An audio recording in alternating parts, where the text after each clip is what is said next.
Hindi cinema के इतिहास में कई सितारे आए और गए। कुछ ने एक्टिंग सीखी, कुछ ने स्क्रीन पर राज किया, लेकिन एक दौर ऐसा भी था जब खुद ऊपर वाले ने जमीन पर उतरकर डांस और एक्सप्रेशन का नया ब्लूप्रिंट लिखा। लोग उन्हें गोविंदा कहते हैं। आज के दौर में लोग भले ही उनके करियर चॉइस, उनके ईगो या उनके घमंड पर चर्चा करते हैं, लेकिन आप अगर पर्दे के पीछे छुपे उस मासूम कलाकार को देखें तो वहाँ कोई घमंड नहीं बल्कि एक गहरी खुशनसीबी नजर आती है।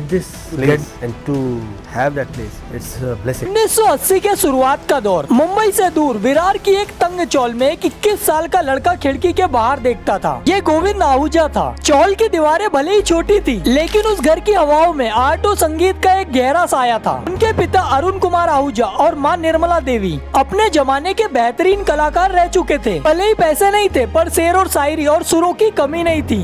एक ऐसी ही शाम जब बारिश चौल के पश्चिमी पर्दे पर दस्तक दे रही थी, गोविंदा ने अपनी डायरी खोली और एक शायरी गुनगुनाई। अपनी हद से न गुजरे कोई इश्क में, जिसे जो मिलता है नसीब से मिलता है। कॉलेज वसाई से बीकॉम की डिग्री लेने के बाद गोविंदा के हाथ में एक पुरानी फाइल और बड़े बड़े सपने थे। माँ चाहती थी कि लड़का कोई पक्की नौकरी पकड़ ले। गोविंदा ने कॉर्पोरेट दफ्तर के चक्कर काटे, लेकिन हर बार कॉर्पोरेट दुनिया के उन अंग्रेजी बोलने वाले साहबों के सामने गोविंदा का आत्मविश्वास ढेर हो जाता। इंटरव्यू दिया उन्होंने। खास कदमों से जब वो अपने घर लौटे तो उनके बीमार पिता ने उनका हाथ पकड़ा और कहा, बेटा तेरा जिस्म और तेरा खून ही तेरी सबसे बड़ी ताकत है। एक्टिंग एक ऐसा बिजनेस है जहाँ किसी इन्वेस्टर की जरूरत नहीं होती, सिर्फ तेरे अंदर के जुनून की जरूरत होती है। बिजनेस तू कर सकता है इसलिए कि इस चीज के अंदर सिवाय तुझे अपने टैलेंट के, अपनी मेहनत के और जो तेरे में खून है, उस खून के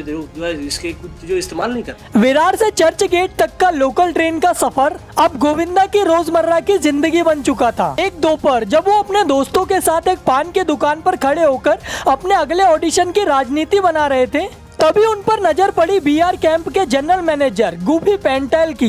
उन्होंने इस लड़के के चेहरे पर एक अजीब सा तेज देखा। विरार से 3-4 महीना स्ट्रगल करता था। सामने एक दिन बैठ के खड़ा, दोस्त के साथ खड़ा होकर पान खा रहा था, तो बीआर चोपड़ा कैंप से वहाँ के जो जनरल मैनेजर हैं एड्स के, मिस्टर गुफी पेंटेल ने उनका कैमरा टेस्ट लिया और जिसे लोग बिगिनर लक कहते हैं, वो असल में गोविंदा का सदियों का रियाज था। सारे के सारे शॉट 1 टेक ओके थे। तो मेरे सारे 1 टेक ओके थे। गुफी पेंटेल ने उनके ऑडिशन से प्रभावित होकर उन्हें 1 घंटे की शॉर्ट फिल्म दे दी और यहीं से शुरू हुआ गोविंदा का वो दिमाग जिसने बॉलीवुड का पूरा मार्केटिंग स्टाइल ही बदल दिया। उन्होंने सोचा कि प्रोड्यूसर के दफ्तरों के चक्कर काटने से बेटर है अपना एक वीडियो टेप रिकॉर्ड करो और उनके घर तक पहुंचाओ। उन्होंने अपनी एक VHS टेप बनाई जिसमें उनका डांस और एक्शन था। फिल्म को देखने के बाद मुझे ऐसा लगा कि अपना वीडियो बनाया जाए, अपना काम करके दिखाया जाए तो उसको रिस्पॉन्स ज्यादा अच्छा मिलता है। ये टेप पूरी फिल्म इंडस्ट्री में आग की तरह फैल गई। 1986 का दौर बॉलीवुड के लिए एक अजीब और खाली दौर था। अमिताभ बच्चन पॉलिटिक्स के चक्कर में थोड़ा दूर हो चुके थे। सनी देओल घायल के जरिए अपना अंग्रेजी गुस्सा ढूंढ रहे थे और खान्स का अभी पूरी तरीके से आगमन नहीं हुआ था। को एक ऐसी ताजी हवा की जरूरत थी जो जनता को नचा सके। और तब आई 3 फिल्में, लव 86, तन बदन और इल्जाम।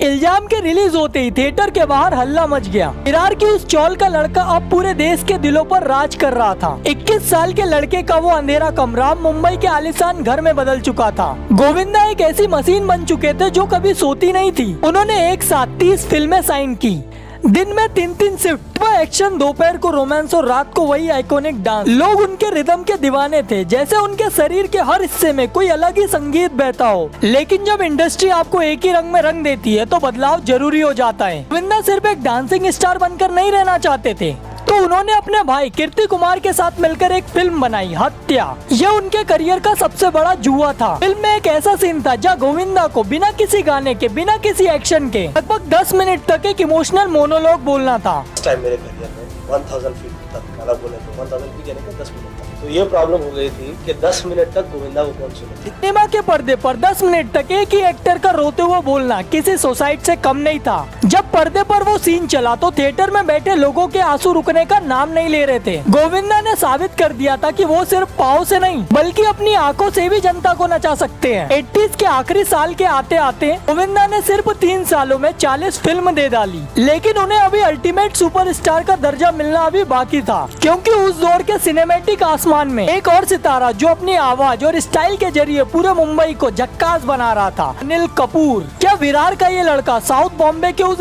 स्टाइलिश गबरू को टक्कर दे पाएगा? देखिए अगले चैप्टर में, लिंक आपको पिंड कमेंट या डिस्क्रिप्शन में मिल जाएंगी। और वीडियो अगर अच्छी लगी हो तो लाइक कीजिए, चैनल को सब्सक्राइब कीजिए।